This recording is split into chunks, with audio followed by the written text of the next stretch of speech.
Mabuhay! I am Jomel Monedero from BTBT Ed FSM 3B. Now, I will going to present my midterm portfolio for Prof. EDOC 10 and for my qualification, Agricultural Crops Productions NC1. So this midterm portfolio, it's composed first the training needs analysis forms, second, identifying training gaps include, third, the training plan, the fourth one, the training facilities, the fifth one, the trainees record book, and the last one, the trainees progress sheet.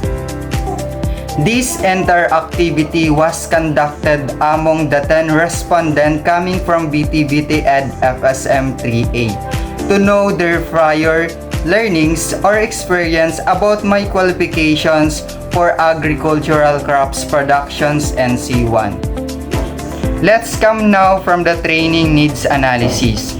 So this training needs analysis was conducted with 10 respondents coming from BTBT Ed FSM 3A to evaluate or to know their level of competency in the areas of basic, common, and core competency, and also to determine the student profile, learner characteristic in terms of age, sex, educational attainment, or learning styles, and etc.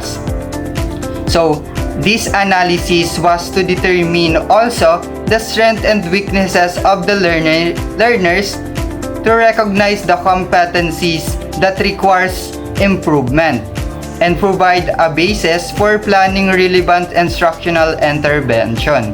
So, this training needs analysis serve as guide for the student to know their knowledge about my qualification Agricultural Crops Productions NC1.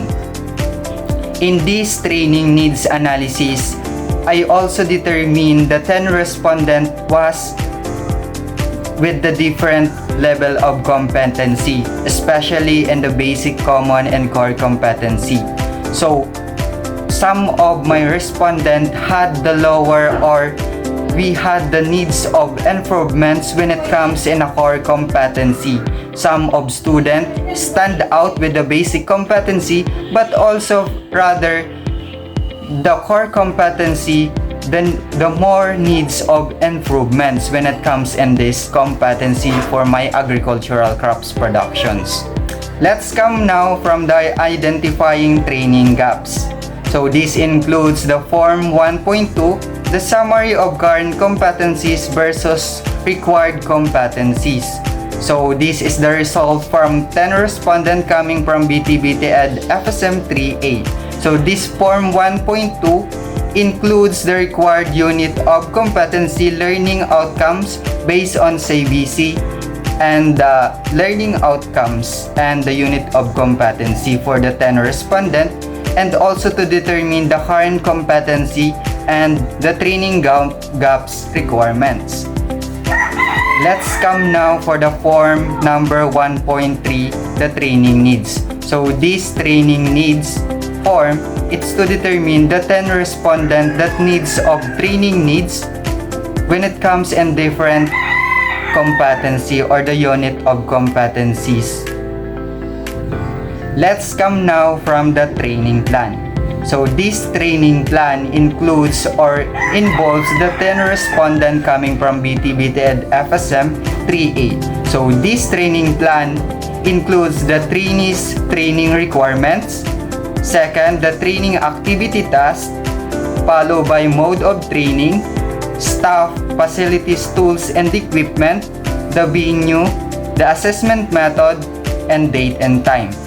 And also include the different unit of competency and the learning outcomes of the 10 respondents for the survey or the result coming from the survey. Let's come now from the training facilities for work-based learning and monitoring tools for work-based training. So this is composed from 1 to 3 activities. The first, the training facilities. Second, the trainees record book. And also the last one, the trainees progress sheet. Activity number 1, the training facilities.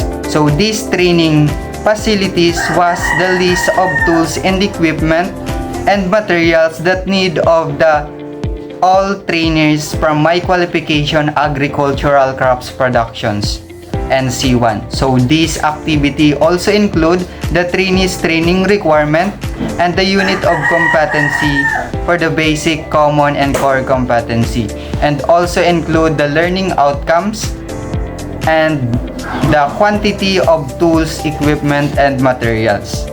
Let's come now from the training facilities. So these training facilities was also include the teaching learning areas, the A, the building permanent, and B, experimental land area. It's also include the total area and square meters. For this qualification, it's composed of 426.30 square meters. Activity number 2, the trainees record book. So this trainees record book composed of the front page of the books and also include the instructions, the qualification agricultural crops productions NC1 for the level of competency, the basic, common, and core competency, and also include the unit of competency, learning outcomes, task activity required, date accomplished, and supervisory marks if competent.